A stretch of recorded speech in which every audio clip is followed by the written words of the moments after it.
साथ शुरू की थी हमने अपनी जर्नी वृंदावन और मथुरा के लिए। सुबह सुबह 1:30 बजे हम नहाकर तैयार हो गए थे वृंदावन जाने के लिए, ताकि हमको जाते ही वृंदावन में बांके बिहारी लाल के दर्शन मिल जाएं, क्योंकि सुबह के टाइम ना भीड़ वहाँ थोड़ी कम होती है और बहुत ही सुंदर दर्शन मिलते हैं। लेकिन हम लोग निकले थे, थोड़ा लेट हो गए थे। हम लोगों ने 1 बजे निकलने का सोचा था, बट हम लोग 1:30-2 बजे तक निकल पाए थे।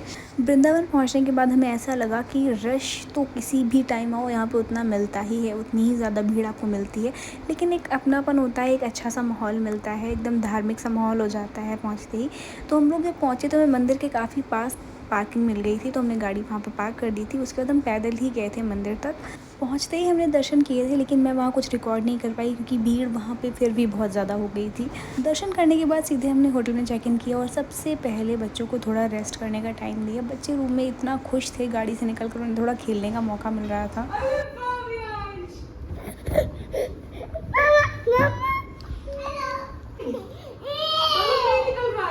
वो देखो प्यांश आ गया, प्यांश को हटा दो।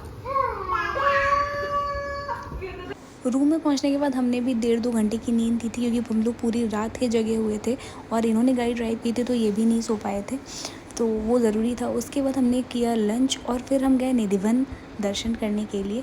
निधिवन में जाकर थोड़ा सफोकेटिंग फील हो रहा था, क्योंकि पहले ये सारा एरिया खुला हुआ था और अब उन्होंने बंदरों की वजह से इसको सब बंद कर दिया है। साइड में जाल लगा दिए हैं और ऊपर फाइबर शीट, जिसकी वजह से हवा नहीं आती है और बहुत ही सफोकेशन होती है। उसके बाद हम निधिवन से निकल पाते, इससे पहले ही वहाँ ज़ोरदार बारिश शुरू हो गई थी और सारे लोग वहाँ के बरामदे में इस तरीके से बैठ गए थे। मौसम इतना अच्छा हो रहा था, वहाँ पे बैठ के बातें करने में बहुत मज़ा आ रहा था। फिर जब हम वहाँ से बाहर निकले तो पता चला कि निधिवन की पूरी गली पानी से भरी हुई थी। फिर नेक्स्ट डे हम दोबारा निकले बांके बिहारी मंदिर के दर्शन करने के लिए, क्योंकि भैया भी दिल्ली से आ गए थे और दर्शन करने के लिए उनको भी जाना था। सो हम निकले सुबह सुबह। गाड़ी को हम लोगों ने होटल में ही छोड़ दिया था और रिक्शा से निकले थे मंदिर जाने के लिए, क्योंकि वहाँ पे पार्किंग की जगह नहीं मिलती है।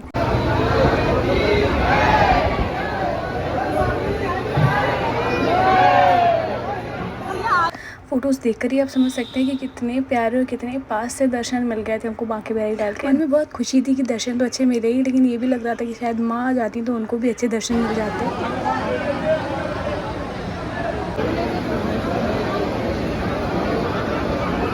बांके बिहारी मंदिर से निकलने के बाद हमने किया लंच। उसके बाद फिर हम निकल गए थे बरसाना जाने के लिए। बरसाना में राधा रानी का मंदिर है, बहुत ही फेमस मंदिर है, तो वहाँ जाना था। वहाँ पर हम गए थे रोपवे से। वहाँ पे वैसे 225 सीढ़ियाँ हैं, इसलिए बच्चों के साथ पॉसिबल नहीं था कि हम चढ़ पाते, इसलिए रोपवे से जाना पड़ा। और ऊंचाई पे है ये मंदिर, लेकिन मैं वहाँ कुछ भी शूट नहीं कर पाई, कुछ भी रिकॉर्ड नहीं कर पाई, क्योंकि भीड़ बहुत ज़्यादा थी और गोद में बच्चे थे।